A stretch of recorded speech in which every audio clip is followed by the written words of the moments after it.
Coba kita lukis lingkaran, ambil pusatnya, kita tarik ke ujung. Jadi apa? Jari-jari. Tarik ke ujung. Jari-jari. Tarik ke ujung sini. Jadi apa? Jari-jari. Jadi dari pusat lingkaran kalau ditarik ke ujung, jadinya jari-jari kan? Nah, kalau ini saya tarik ke kanan, ini kan ujung lingkaran kan? Ini jadi jari-jari, ya. Gitu. Kalau saya tarik ke sini ke bawah, sorry miring. Saya tarik ke bawah begini, biarin dah miring ya. Ini juga jadi jari-jari, Bro. Betul nggak sih? Nah, sekarang tinggal kita kasih garis bantu aja dua jari-jari ini. Kebetulan ini jaraknya 3 kan? Dari tompel sini ke tompel sini itu 3 gitu ya. Berarti kalau saya tarik ke bawah begini, berarti dari pusat lingkaran ke tompel ini itu adalah R minus 3. Betul nggak? Gitu ya. Saya rasa kamu paham lah. Dari tompel pusat ke tompel sini itu jari-jari. Betul nggak sih? Iya. Dia akan menjadi suatu gambar segitiga, guys. Nih, saya gambar segitiganya. Saya arsir begini. Jebret, jebret, jebret, jebret, jebret, jebret, gini ya. Jadi segitiga tuh. Betul kan? Nah, ini adalah jari-jari juga nih yang tadi kita tarik garis. Nih, ini juga jari-jari, guys. Nih, dari tompel bawah sini ke pusat itu jari-jari kan. Terus kita tahu jarak ini 6 ya, berarti dari tompel bawah kemari itu jaraknya 6. Ini kita bisa bikin segitiga tandingan, guys. Nih kita tarik aja ke sini. Sampai sini kita arsir segitiganya, guys. Nih segitiganya. Jebret, jebret, jebret, jebret, jebret, jebret, jebret, jebret. Nah, jadi segitiga tandeman kan. Dan perhatikan apa namanya, dari perpotongan suatu garis sudut yang berhadapan itu pasti sama besar, guys. Ini SMP ya, kelas 9. Lupa sih saya, tapi kayaknya SMP dulu, kelas 8 atau kelas 9 saya nggak tahu ya. Ini kalau kita namain alfa berarti ini juga alfa dong. Betul nggak? Ini siku-siku ya, ini siku-siku, guys. Nah, jadi kita sudah pastikan kedua segitiga gitu ya. Kedua segitiga adalah sebangun, guys. Kalau nggak salah gitu dalam sebangunan, saya lupa ya. Sebangun gitu ya. Atau bahasanya kongruen gitu ya. Kongruen ini. Ya. Dah, kalau udah karena kita udah tahu dia kongruen. Nah, ini kan ini kan R ya panjangnya ya. Dari tompel bawah ke tompel pusat kan R kan.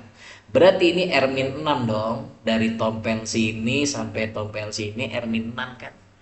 Nah, sekarang saya gambar dulu dah segitiganya biar nggak keder. Ada segitiga yang bentukannya begini, gitu ya. Ini alfa, gitu ya.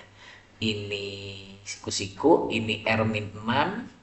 Dan ini R kan ya guys ya. Nih, ini R ya. Ini R, itu jari-jari guys. Dari ujung ke pusat itu jari-jari, ingat ya. Dan ada segitiga yang gambarnya begini guys. Nah, begini. Ini siku-siku, ini alfa gitu ya. Ini R-3, ini adalah R.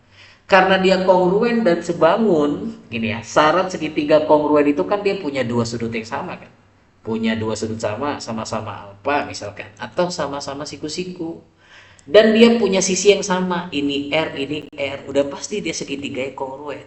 Berarti ini R-6, ini R-3 gitu, bro ya. Nah, sekarang kita pakai satu segitiga aja karena kedua segitiga ini sama. Kita pakai satu. Dari mari kita bisa cari nih R-nya berapa ya, pakai Pitagoras.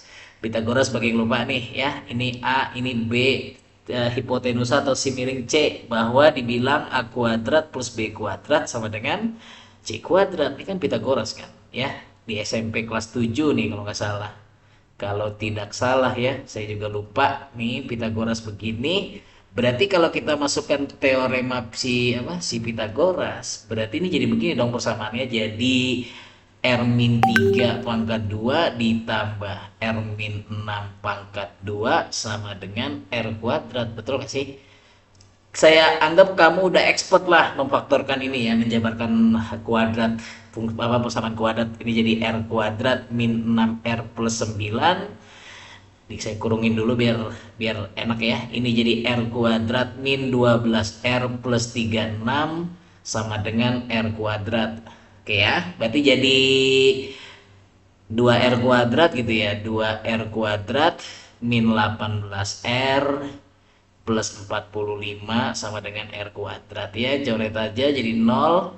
Ini dikurangi atau enggak saya sebutnya pindah ruas aja lah ya. Kayak kita kan familiarnya pindah ruas. Ini pindah ke sana. Berarti jadi R kuadrat min 18R plus ini 45 ya, bukan 4R. 45 tambah 45 sama dengan R kuadrat. Gitu kan?